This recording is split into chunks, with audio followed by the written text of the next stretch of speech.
Hey, good afternoon. This is Quan Tracy Cherry, and I just wanted to alert you to a couple blogs I put up this morning. If you've been following me for the fall, I've used music of James Ingram, Astro, RM, combining astrology and our raw material. This is the first blog, though, I've written in a while that is mostly almost all about Mercury in retrograde.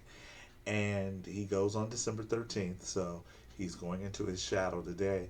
And it's just important when he goes into his shadow to just reflect now upon your intentions behind your communication. Mercury could be in the upper world, abstract, philosophical, Mount Olympus. He could be in the middle world, which is where we are now, the god of business people and thieves, but also of travel. And then in the underworld, the psychologically driven underworld, where Pluto reigns. So he could go into all three areas, thrice Mercury, three different areas. He's retrograde 3 times a year for almost 3 weeks. This one coming up on December 13th. He's going to spend 10 days in Capricorn, and he's going to back up into Sagittarius until January 13th. So he's going to spend approximately 20 days, 3 weeks in Sagittarius. What does this mean? Well, let's look at what Sag and Capricorn have in common. Both of them are transpersonal signs, which means they're getting beyond the personal.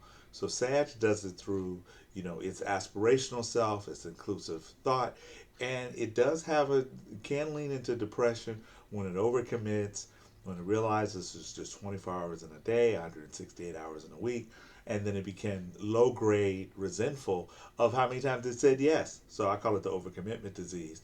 And then Capricorn, being the earth element, can be so aware of the limitations of the physical world that they get caught up in, I can't do that. I call it tying a do rag or a handkerchief or something around your eyes and then wondering why everything is so dark.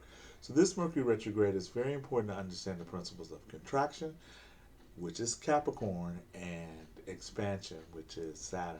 So, read on up, but just know that moderation is key, as almost everyone says, and then your attitude and your perception of your reality. Yep, like Black Lives, that matters. Thanks for listening, and hit me up if you want to know how this affects you personally, and subscribe to my YouTube channel, subscribe to my website, and also look at our raw material. There are channels and websites there too. Thanks.